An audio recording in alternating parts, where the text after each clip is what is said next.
SQL Server 2012 has some great facilities for creating a time or calendar dimension for your business intelligence or analysis applications.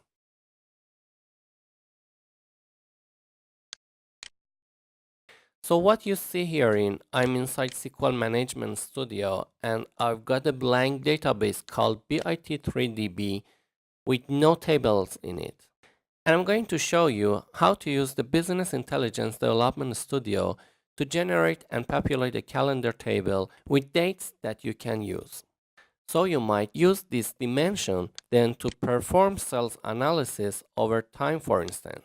So I will start at my Business Intelligence Development Studio, which is now underneath SQL Server 2012, and it's called the SQL Server Data Tools.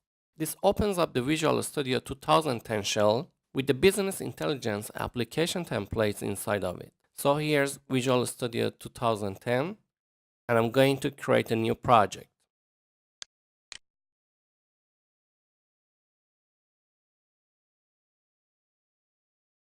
And the type of project that I'm going to create is an analysis services multi-dimensional in data mining project. This template has been added from the installation of SQL Server 2012.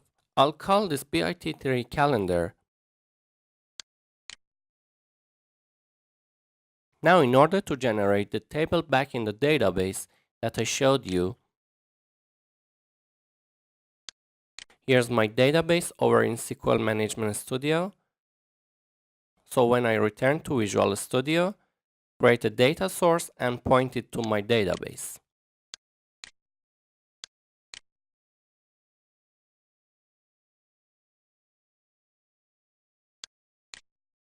So I'm going to create a new connection.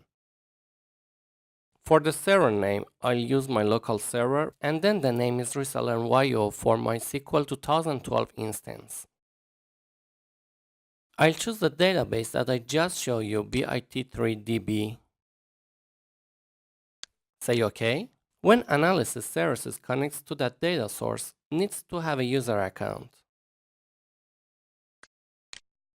I will allow it to use my user credential.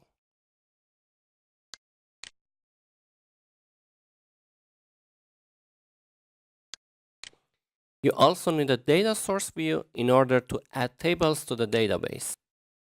So I'm going to create a new data source view.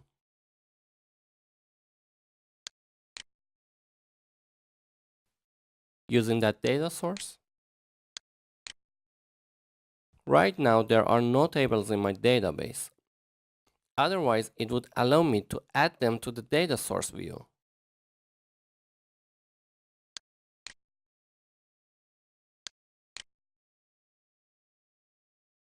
And we can see there are no tables because my database was empty. But now that I have a data source and I have a data source view, I'm ready to start adding objects to my analysis model. I'm going to add a calendar dimension as I mentioned, so I'm going to right-click dimension folder and choose new dimension. There are several options here. You could use an existing table from your database as a dimension table. You could also use one of these built-in templates and have it generate schemas based on industry standards.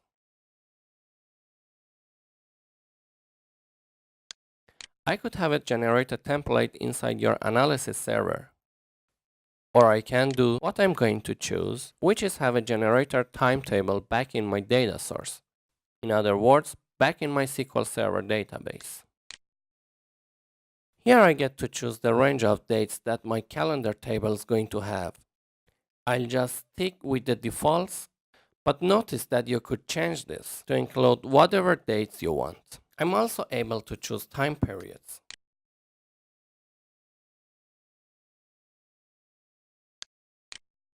By default, it's only going to create essentially a single column containing the date.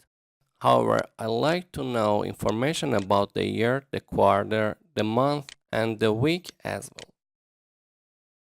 And you will see that what this will do in my final table is that it will add a lot of columns with additional information about those time periods. Now another thing you notice here is that I can change the first day of the week. We typically think of Sunday as the first day of the week, but depending on the industry you are in, you may start on a different day. For instance, I change it to Thursday.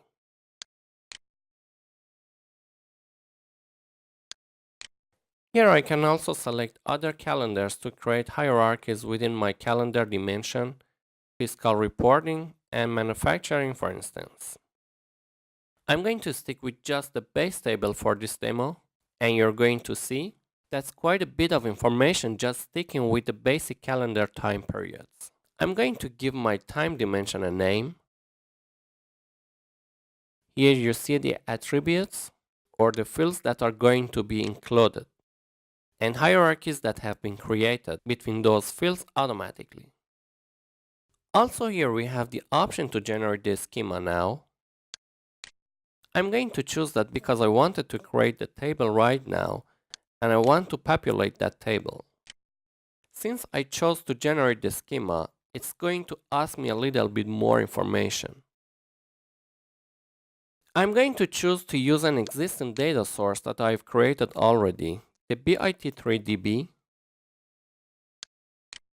Here are some other options about how to create the table in the schema. I'm going to choose to populate the table right now when I complete this wizard. If you wish to change some of the schema naming convention options, you can do that now. Now I want to use what ultimately becomes Pascal case. I can change that here and now create the table.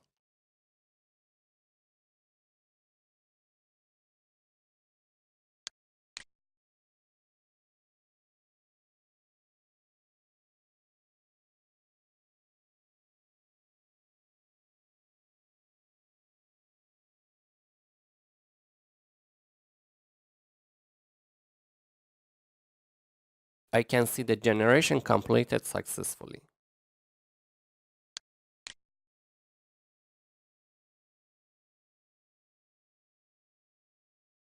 Inside my data source view, I see the table has been created and I can go back to the SQL Management Studio and refresh my tables folder. And you'll see now that the bit3 calendar to table has been created. Let's have a look at the data inside at this table. So you can see based on the time periods that I selected, that's created a number of columns based on the calendar date range that I chose. Broken down into the year, the date itself, quarter information, week information,